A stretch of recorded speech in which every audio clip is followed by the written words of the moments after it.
Sir ನೋಡಿ, ಈ ರಸ್ತೆಗೆ ಬಂದಿರುವಂಥ ಜಾಗ 5 ಎಕರೆ. ಈ ಕಡೆಯಿಂದ ಬಂದ್ರೆ ಒಂದು 3-4 ಕಿಲೋಮೀಟ್ರು, ಈ ಕಡೆಯಿಂದ ಬಂದ್ರೆ 1.5-2 ಕಿಲೋಮೀಟ್ರು.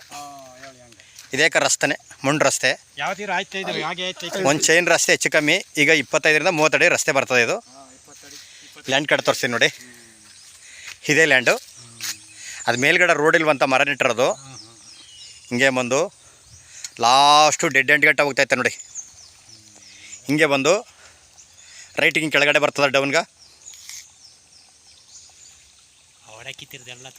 ಈ ಫುಲ್ಲು ಕಾಯಿ ಏನು ಕಾಣ್ತೈತೆ ನೋಡಿ, ಭತ್ತ ಅದೆಲ್ಲ. ಇದು ಮುಂದ್ಗಡೆ ಫ್ರಂಟು ಒಂದು ಎಕರೆ ಕೊಟ್ಟರೆ ಇದು ಬಾಕ್ಸ್ ಸ್ಕ್ವೇರ್ ಆಗುತ್ತೆ. ಇದು ಕೊಡ್ತಾರಂತ ನಾಳಜಿಸ್ತಲ್ಲಿ, ಸದ್ಯಕ್ಕೆ ಇವತ್ತಿಲ್ಲ ನೋಡಿ. ಕಾಯಿ ಏನು ಕಾಣ್ತೈತೆ ವೈಟ್ ಕಾಣ್ತಿರೋದು ಅದೇ ಜಾಗ. ಈ ಮುಂದ್ಗಡೆ ಫ್ರಂಟ್ ಹಸಿರಂತೂ ಇಲ್ಲ ನೋಡಿ. ಎಂಟ್ರೆಸ್ಸು ಒಂದು 60 ಅಡಿ ಸಿಕ್ಕುತ್ತಾ, 60-70 ಅಡಿ ಸಿಕ್ಕುತ್ತೆ ಎಂಟ್ರೆಸ್ಸು. ಇದೇ ಜಾಗ ನೋಡಿ.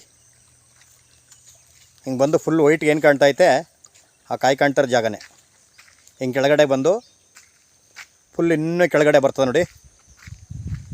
ಅಲ್ಲಿ ಸಾಲ ಒಂದು 4-5 ಮರ ಒಂದೇ ತಾವು ಕಾಣ್ತಾಯಿದ್ದಲ್ಲ, ಅಲ್ಲಿವರೆಗೂ ಬರ್ತದೆ ಜಾಗ.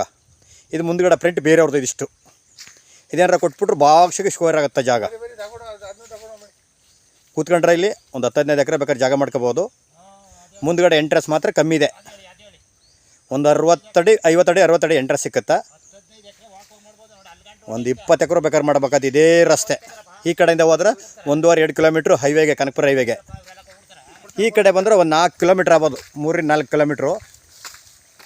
ಈ ಕಡೆಯಿಂದ ಬಂದ್ರೆ ತಾರ್ ರೋಡಿಂದ ಒಂದು ಅರ್ಧ ಕಿಲೋಮೀಟ್ರ್ ಮುಂಡ್ ರಸ್ತೆ, ಹೆಚ್ಚು ಕಮ್ಮಿ 30 ಒಂದು ಚೈನ್ ರಸ್ತೆ ಇದೆ ನೋಡಿ. ಇದು ಮಳವಳ್ಳಿಯಿಂದ ಕನಕಪುರದಿಂದ ಬೆಂಗಳೂರಿಂದ ಕರೆಕ್ಟಾಗಿ 90 ಕಿಲೋಮೀಟ್ರು.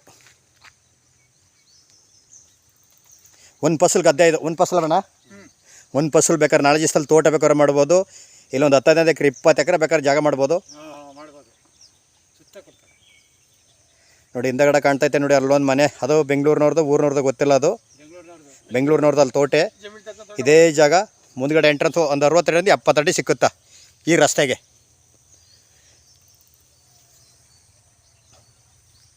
ಜಾಗ ಮಾತ್ರ ತುಂಬ ಚೆನ್ನಾಗಿದೆ, ಅದ್ಭುತವಾಗೈತೆ. ಇವರು 1.40 ಹೇಳ್ತಾ ಇದ್ದಾರೆ. ಕುಂಟೆ 1.25 ಫೈನಲ್ ಆದರೂ ಕೊಡ್ತೀವಿ ಅಂತ ಹೇಳಿದ್ದಾರೆ. ಇನ್ನೂ ಕಮ್ಮಿ ಆದರೂ ಆಗ್ಬೋದು, ನೆಗೋಷಿಯಬಲ್ಲು, ಜನರಲ್ಲು, ಲೀಗಲ್ ಡಾಕ್ಯುಮೆಂಟು. ಇದೇ ಊರಿನವ್ರದ್ದು ಜಮೀನು 5 ಎಕರೆ. ಇಲ್ಲೊಂದು 15 ಎಕರೆ 20 ಎಕರೆ ಬೇಕಾದ್ರೆ ಮಾಡ್ಬೋದು ಇದನ್ನು ನೋಡಿ. ಒಂದು ಫಸಲು ಗದ್ದೆ ತುಂಬ ಚೆನ್ನಾಗಿದೆ. ಅಡಿಯ ರಸ್ತೆ ಜಾಗ ಮಾತ್ರ ಸೂಪರ್ ಆಗಿದೆ. ಹೈವೇಯಿಂದ ಕನಕಪುರ ಮಳವಳ್ಳಿ ಹೈವೇಯಿಂದ ಒಳಗಡೆಗೆ 4 ಕಿಲೋಮೀಟ್ರು, 3-4 ಕಿಲೋಮೀಟ್ರ್ ಆಗ್ಬೋದು. ಈ ಕಡೆ ಬಂದರೆ ಒಂದು 2 ಕಿಲೋಮೀಟ್ರ್ ಅಂತ ಹೇಳ್ತಾ ಇದ್ದಾರೆ, ನಾನು ನೋಡಿಲ್ಲ.